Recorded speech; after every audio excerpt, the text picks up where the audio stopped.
दो संख्याओं का अनुपात 2:3 है तथा उनका योगफल 210 है। छोटी संख्या ज्ञात करें। तो यहाँ पर फर्स्ट ऑफ ऑल अनुपात दिया गया है 2:3। तो यहाँ से अनुपातों को जोड़ लें। ये देखिए, दोनों को प्लस करिए। यहाँ पर कितने अनुपात हो जाएंगे? 5 अनुपात इज इक्वल टू 5 कह रहा है कि उनका योगफल 210 है। 5 अनुपात का मान कितना है? 210 है। तो यहाँ से 1 अनुपात का मान क्या हो जाएगा? 1 अनुपात इज इक्वल टू 210/5 करेंगे। तो यहाँ से भाग देंगे। 5 चौक 20 और 5 दूनी 10। 1 अनुपात का मान 42 आ गया। तो कह रहा है कि छोटी संख्या ज्ञात करें। तो यहाँ से मीन्स 2 अनुपात का मान ज्ञात करना है।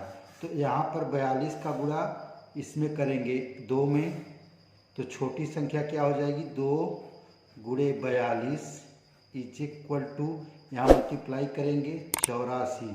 तो यहाँ से छोटी संख्या क्या होगी? 84। यहाँ पर आपका ऑप्शन ए करेक्ट है। दो संख्याओं में पहली संख्या का 38% दूसरी संख्या के 52% के समान है। तो क्रमशः पहली और दूसरी संख्या का अनुपात होगा। तो यहाँ से आपको देखिए, कह रहा है कि पहली संख्या और दूसरी संख्या का अनुपात पूछा है। तो मान लेते हैं कि पहली संख्या x है और दूसरी क्या है? y है।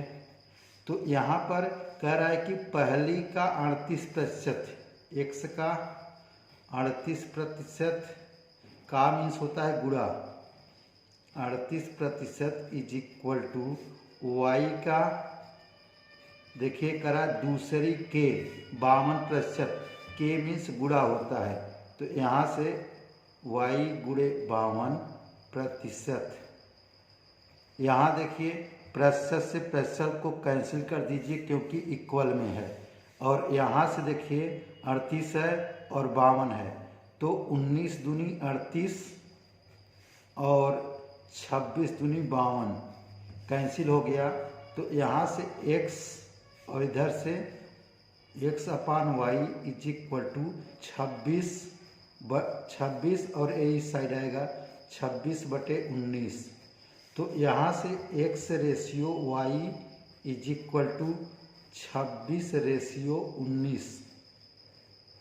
तो यहाँ पर आपका ऑप्शन बी करेक्ट है। दो क्रमागत विषम संख्याओं का गुणनफल 399 है। उनमें से छोटी संख्या ज्ञात करें। तो फर्स्ट ऑफ ऑल यहाँ देखिए, कह रहा है कि क्रमागत मीन्स क्रम से आने वाली संख्याएं। और विषम संख्याएं क्या होती हैं? जो 2 से डिवाइड नहीं होती हैं। तो यहाँ से कह रहा है कि 2 क्रमागत संख्याएं, देखिए एक क्रमागत संख्या ए हो गई, ये विषम संख्या है, ये भी विषम संख्या है। उसके बीच में एक सम संख्या आएगी। 2 क्रमागत विषम संख्याओं के बीच में एक सम संख्या होती है।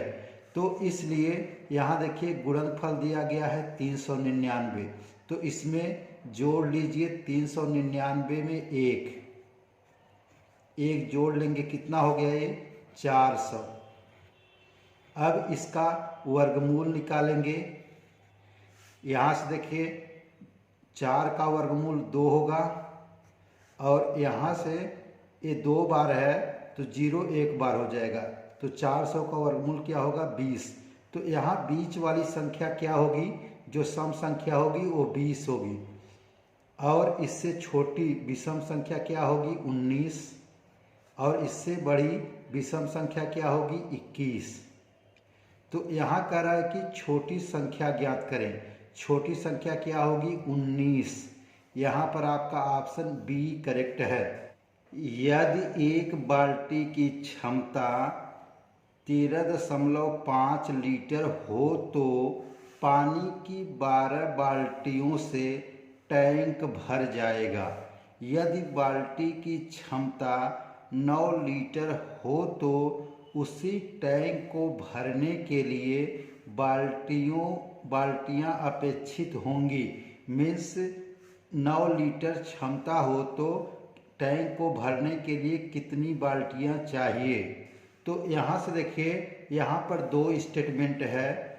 एक बाल्टी की क्षमता 13.5 लीटर हो तो पानी कितना उसमें आता है, 12 बाल्टियों में टैंक भर जाता है। यह एक स्टेटमेंट है। और दूसरा स्टेटमेंट यह है कि 9 लीटर हो तो उसी टैंक को भरने के लिए कितनी बाल्टियाँ चाहिए। तो देखिए, जो पहला स्टेटमेंट है उन दोनों का गुणा कर लीजिए। 13.5 गुणे 12। अब इसको इक्वल कर लेंगे। अब यहाँ पर कितनी क्षमता है, 9 लीटर है यहाँ पर। तो उसी टैंक को भरने के लिए कितनी बाल्टियाँ चाहिए। मानते हैं यहाँ पर x बाल्टियाँ चाहिए, तो x गुणे 9। इसको सॉल्व करेंगे। यहाँ से देखिए, यहाँ से मल्टीप्लाई करेंगे। इसका इसके साथ जब मल्टीप्लाई होगा तो 162 होगा। देखिए, 13.5 में 12 का जब मल्टीप्लाई करेंगे 162 इज इक्वल टू 9x। तो x is equal to 162 divided by 9। तो यहाँ से काटेंगे 18 9 162। तो कितनी उसी टैंक को भरने के लिए कितनी बाल्टियाँ चाहिए, 18 बाल्टियाँ चाहिए। तो यहाँ पर आपका ऑप्शन डी करेक्ट है।